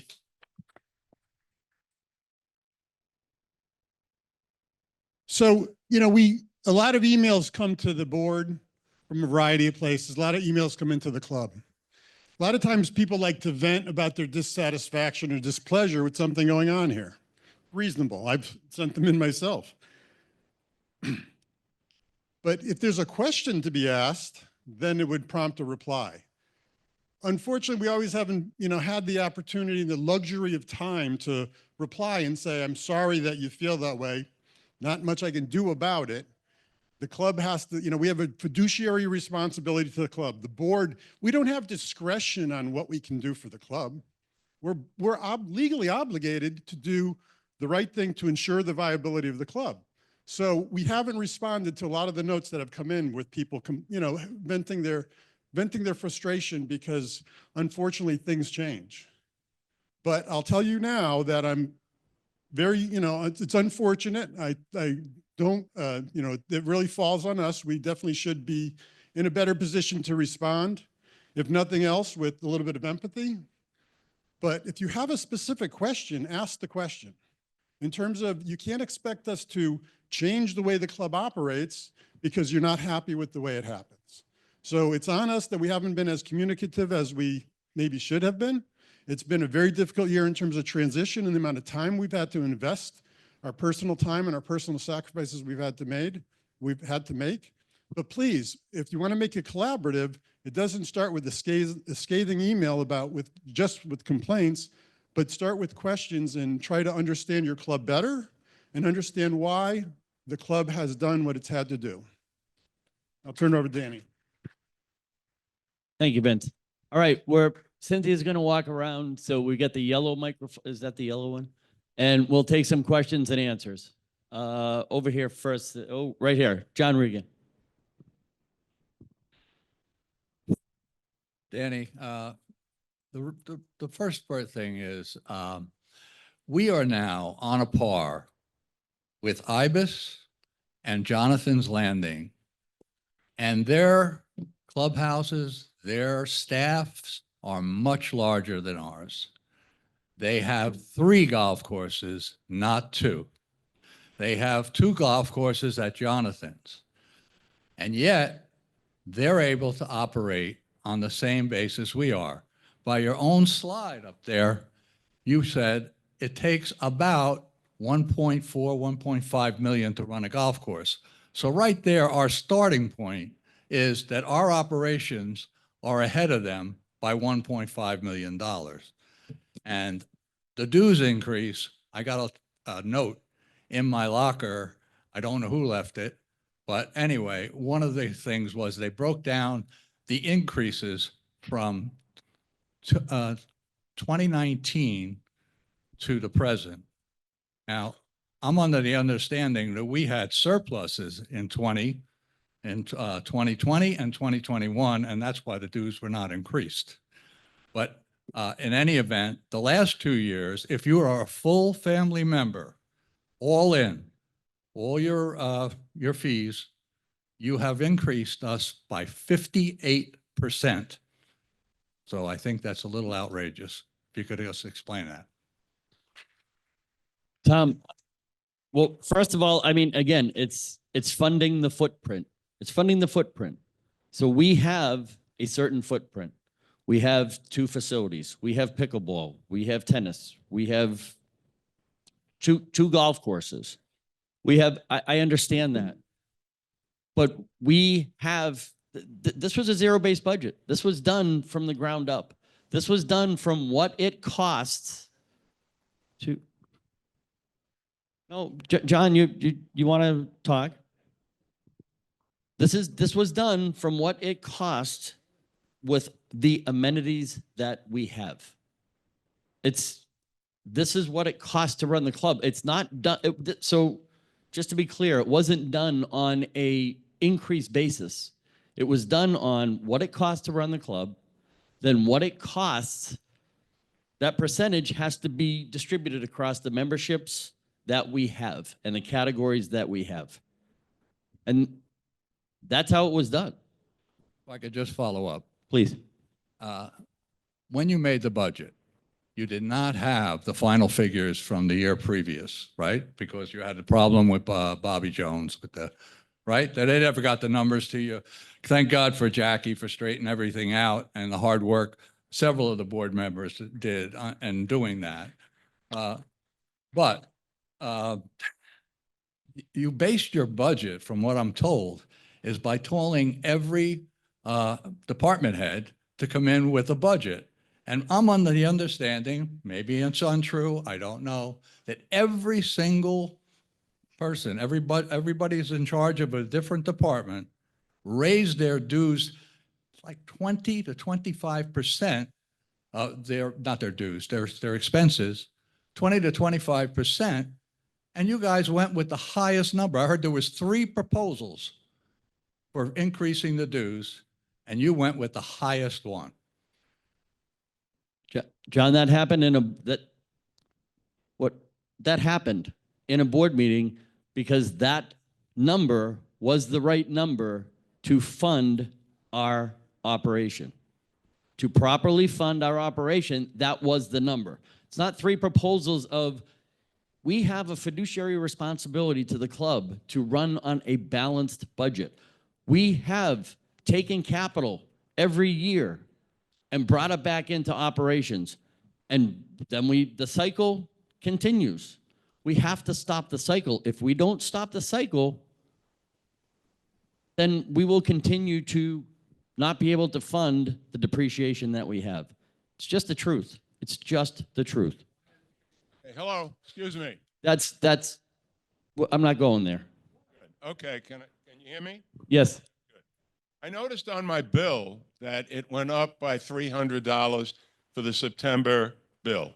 Are you already charging Yes. new dues, even though it's supposed to begin with the beginning of the new year? Well, ahead, Jim. was anybody notified of that? Historic, Any of you folks told that? Time out. Listen to the answer, please. Well, first, I'd like to find out if anybody else was told here. It's, That's simple, right? And that's a question. That's not a grievance. That's a question. a fair question. historically, and you can go online and check your bill, the club bills for the next year's dues on the September statement. We bill 2 months in advance. It's been done that way as long as I've been here. That's only 6 years, but that is how the billing is. So if you go back to your September bill in 2023, you will see the dues increase on that bill for the 2023, 2024 year. So that historically has always been done 2 months in advance. The other charges are billed with the start of the fiscal year. So the golf cart, the locker room charges, all of those things. But it isn't something that is new. It's not something that has not existed in the past. We followed the same procedure from a billing standpoint that has historically been done. I would like to, though, respond to something that you had asked. So in 2020 and 2021, and again, I don't have all my dates clear, but the West Clubhouse was not in use. The only facility that we had in 2020 and 2021 was this facility. Second thing was, those were COVID years. We had downsized our operations, but we had a robust takeout service that we had the best revenue in food and beverage that year, but we didn't have the expenses to go with that. And that's the reason why those years were surplus years. Correct. But I think the problem that not just this board, not just this club, that we always have to be thinking ahead. It's a great thing to stand up here and say, guess what? We're not gonna do a dues increase. Same thing with HOAs. But expenses go up, payroll goes up.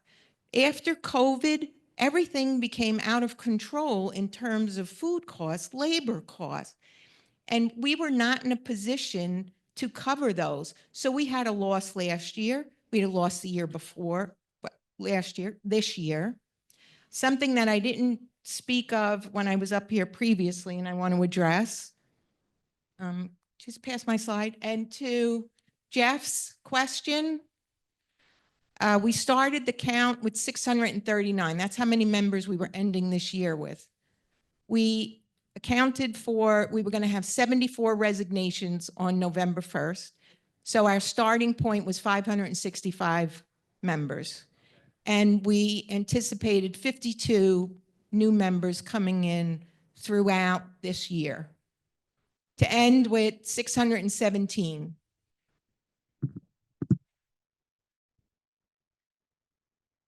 I believe about 80, and is that full resignations and or downgrades? 30 of those are down. About 30 are down. So 50 full resignations and 30 downgrades. Our 74 resignations were full resignations. We did not account for anyone downgrading. So we're actually in a better position if that holds with the count. Jackie, normal resignation count 40 to 50. That's 25. How was that membership last Monday? Just say it, Tom. 97 confirmed resignations. 90. Hold on. This came from Kyle in membership. 97 confirmed membership. He told me that unequivocally. He also told me that we have right now one member coming into the club, and he's bringing in his son for a junior member, and revenues are going to be about $110,000 for that. I said, is there anybody else? He says, I have 2 good prospects.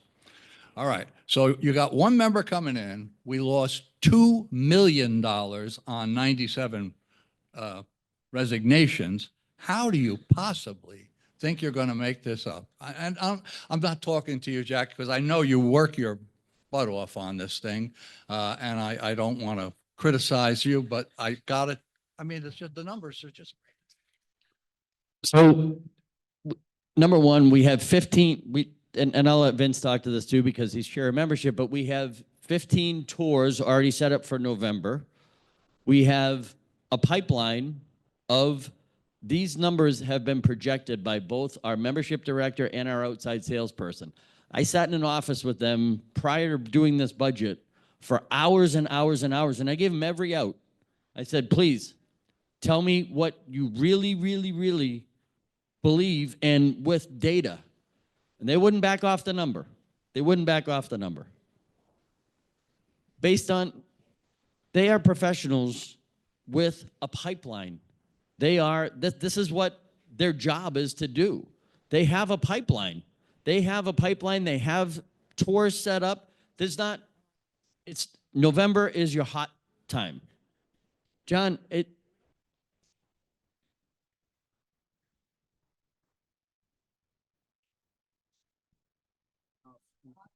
Yeah. John, okay, let me address your question in this thing with the numbers, okay? I'll give you the detail. Number one, the 80 effective members is what that number is. Not the 97 equated to 80 effective members. You can't count, all members are not the same. So I calculated the members to be an equivalent full golf member equivalent. So 97 really turned into 80 full golf members. Okay, so that's how that explains. On a normal basis, we lose 40 to 50 people every year, 40 to 50 memberships every year are resigning. That's normal. So we're not far above normal. On top of that, of the people that have resigned, we have over 20 that have told us that, well, I might not resign, I might rescind my resignation, I'm not sure yet. Some of that may have been a knee-jerk reaction at a point in time. So we won't know until October 31st, exactly how many we have. Vince. all right, stop. We have a question. We're going to keep this in order, Is this please. on? Thank you. Is this on? This is not a question. This is a comment that I made to Vince before. I feel like, I'm sure you work very hard. I have no idea whether your numbers are right or not. I mean, I'm guessing because every year we come to a meeting, we get different numbers. But one thing I know for sure, your communication with the members really needs work. We find out everything we find out on the golf course and the point. You need to send out on a regular basis what you're doing, what you're working on, what changes you've made. And I think if you did that, you'd have a lot less rumors. Thank you so much, because you're 100% correct. I have a question. I wrote the first communication strategy for the club this year. It's a draft, it's 1.0, it's pretty light, okay? But at least it's a start. You know what our biggest problem for communication is? We work our staff here extremely hard. We run extremely lean operation here. So we've had things that we've wanted to do, projects we wanted to do to improve the website, okay, so that we could communicate easier, more frequently. But quite frankly, the staff can't support us. The staff is working.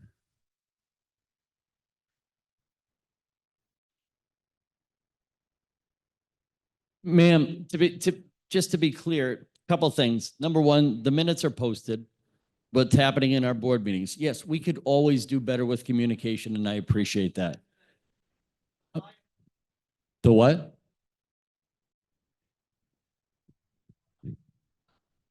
Okay. So, yeah, so what happens is the board meets, the minutes are created. At the next meeting, they get approved. So right now we're in October, so we would have approved September's minutes. So August and September are lacking. Okay, no yelling, please. Come on. Yes, This is please, nice. come on. All right, Marlon, please. Hello. Listen, I was wearing my best hearing aids, but when he was talking about Ibis and Jonathan's, do we know how much their dues went up? I don't know, and please have that conversation amongst yourselves. Because again, as Tom told you, it doesn't matter how many other places dues went up and what they went up. It's our footprint. It's our funding, our operation. Gordon. Gordon. Marlon, give it to Gordon. First, I want to thank all of you on the board for all your hard work. I mean, it's amazing and it's very stressful. I know. I've talked to a lot of you lately. Putting in a lot of time. We here at East Point are very fortunate to have some really great junior players, kids, here at East Point. I'm going to read off a couple of names here. Tristan, Layla, Marley, Leah, Dakota, Julian, Olivia, Esther, Linus, Luca, and others.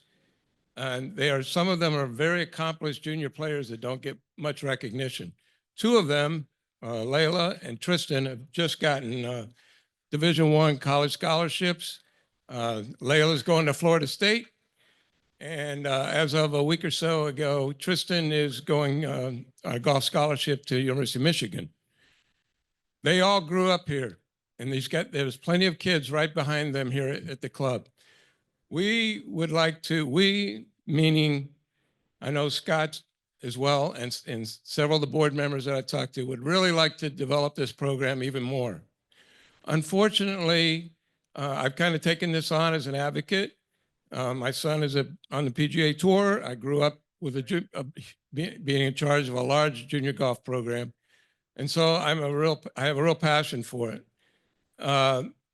We are losing just about everybody on that list that I just read to you. And I've talked to most of them in the last several days, several of them today. And it's kind of a shame, and it's because we don't really have a category for kids who want to be members without their parents, especially. And so I really want to address that. I've come up with a program. I've given it to the board and I talked to some other people as a suggestion. It's really mostly modeled after the only course around here that has one, which is PGA National, which is not a private club. Good. But it's a way for about $77,000 for kids to have their own membership here and be able to play without their parents.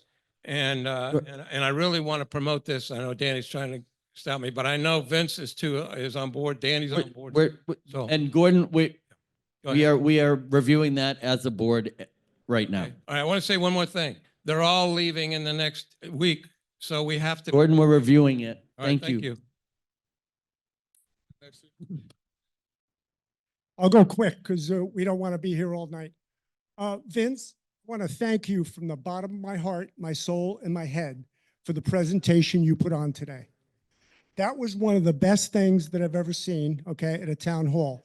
You were honest, you were open, and you really demonstrated a keen ability to show us what we really need to do to this club to rehabilitate the infrastructure of this club. So that's number one. Thank you. Thank you so much. Marlon, Hey, but hold on, Marlon, down here. hold on, wait a minute. I'm Oh, not done sorry. I thought you were done, yet. Alan. Sorry. Time out. Okay. Scott Feller. Okay. I don't know who the gentleman was that said that the board doesn't respond or Scott Feller doesn't respond. But I will tell you this. Scott and I have had our differences of opinion, which is great because that's what life is all about, right? But I will tell you, I've been in his office numerous times. I text him over and over. Is that correct, Scott? I do. And he answers me. Okay. So if something went wrong, I'd say just go back and try again. Okay. And I think you'll get a different kind of response from that point of view. The only other thing is Mr. Olson here from Club Benchmarking. Right here. He's still here? I'm going to have to send your presentation to the Wharton School of Business because, wow, I've been in business for over 30 years running companies. I don't understand what you were really talking about at getting at. Okay. I Is it- really don't. It is a different Okay. model for sure. Yeah, it sure as hell is. Thanks. Hey, Marlon, down here in front, please.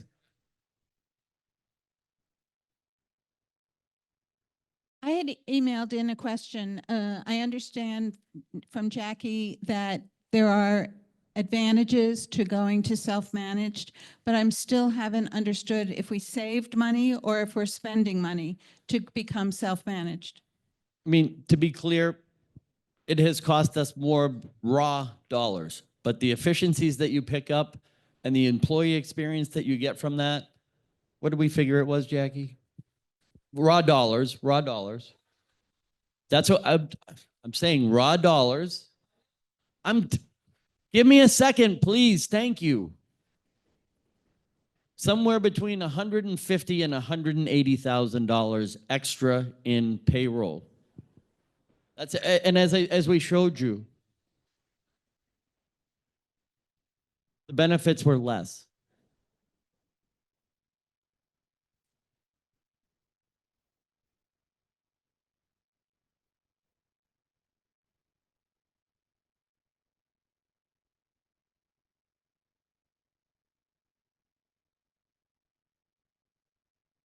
Sure, I'm going to defer this to the money person. So from a payroll standpoint, it's really a wash. They did our payroll. They did it through a payroll company.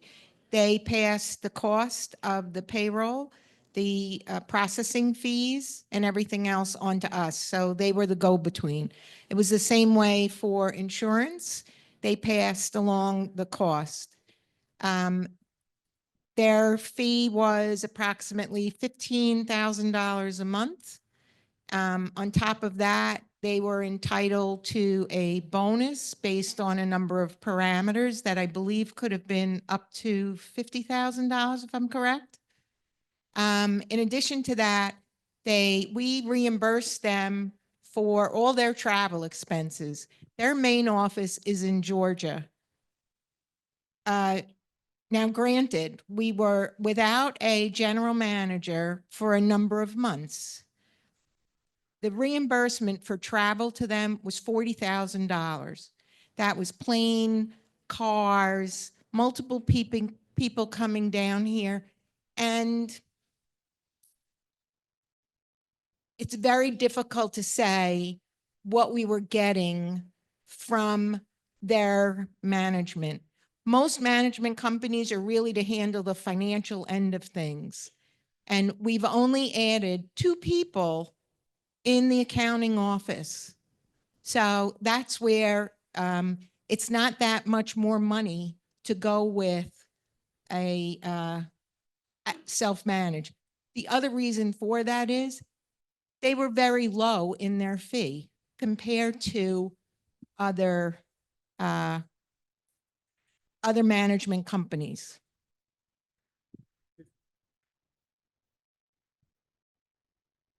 Yes, Don.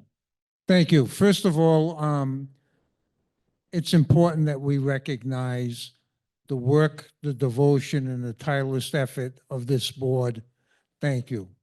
And I specifically want to thank Frank Sparks, who's finishing 6 years of service to this board, and the number of hours he's put in over those 6 years have turned that here from yellow to gray.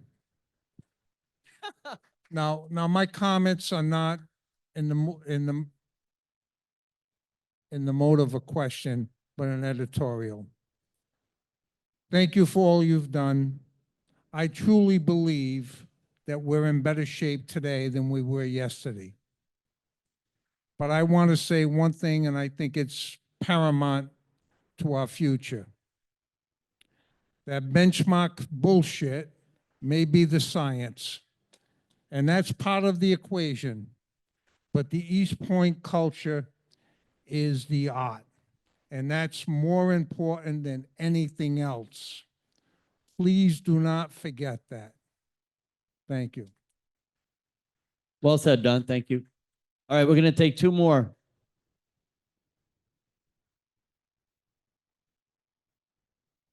I'd like to thank you for doing a very nice course renovation.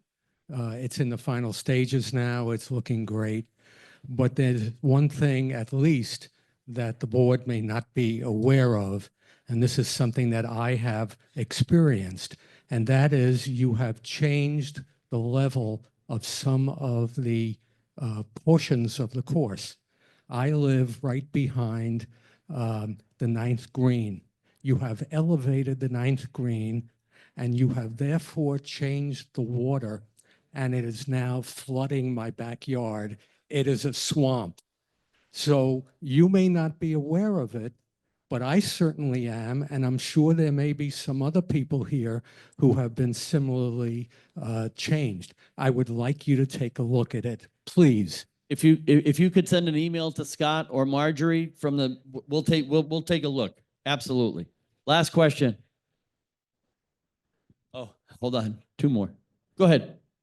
Last time I was at a meeting, I asked a question that, You got to put the microphone up. I can't hear. last time I asked a question that included a comment about, have we reached the cap? And the answer was, we don't have an official cap on membership. The reason I bring it up again is this. Let's assume that all of the numbers that we have been given tonight are absolutely accurate, and there's a total number of expenses that has to be borne. Just assume that that's absolutely right. Right. The way you do it is then you take that number and divide it by the number of people that are members and are contributing to the bill. And that gives you an amount per member. Here's what really worries me.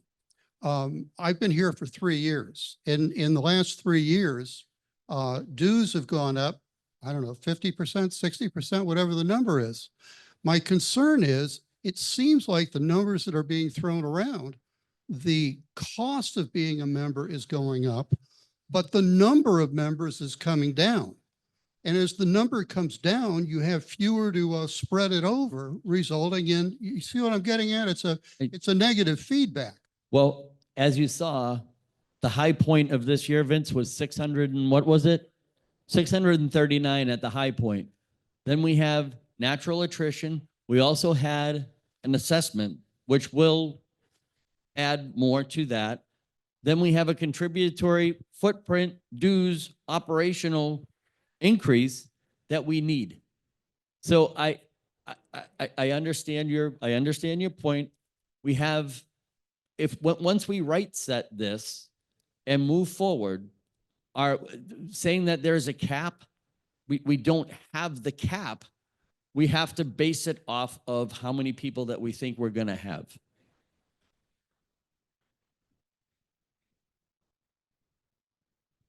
As do I. But as you'll see, and as Tom said, it's if price were the driver, then all of the other courses that are around us that are more expensive and have a lot higher initiation fees, all those people would come here.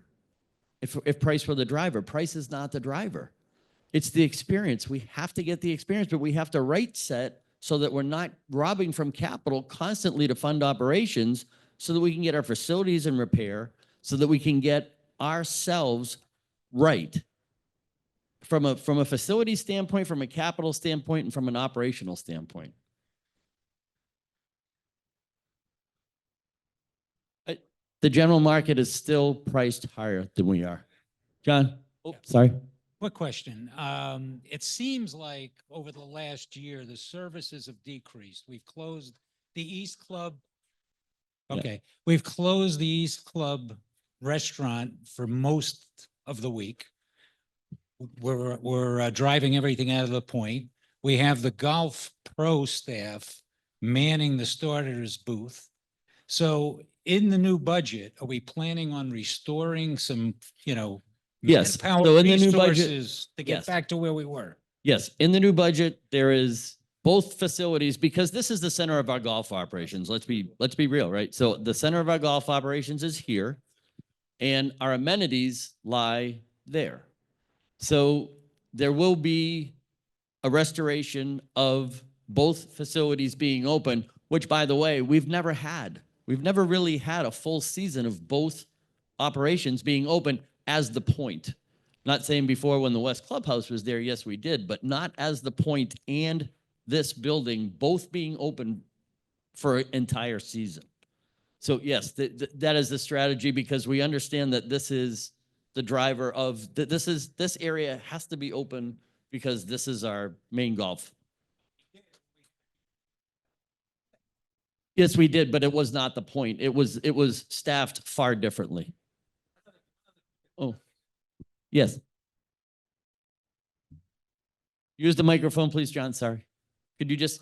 sorry, and then John, you're gonna be last and then we're gonna cut it. I know what the dues are at Mirasol, for example. For a full golf membership, we're within $4,500 of what their dues are for the new year. Mhm. The services aren't even close. And So I ask whether we're getting ahead of ourselves a little bit. That's all. It's like it's- a sanity check. Right. okay? Okay, but the initiation fee funds capital, we can't turn this into let's keep it civil. Let me answer that because this is the thing people overlook. Do you get 80% of it back? You don't give it up and never see it again. You get 80% of it back. And it could be a long time from now. So anyway, John, last question. Deanne, Vince, and in particular Jackie, great job tonight. Thank you so much for all your hard work. I owe all you guys for the time and hard work you've done for the benefit of all of us. And after tonight, I feel a lot better about where we are, where we're headed. Great job. Thank you so much. Thank you, John. Thank you, everybody, for coming. We appreciate you. And again, if you have any questions, reach out to Scott, reach out to us.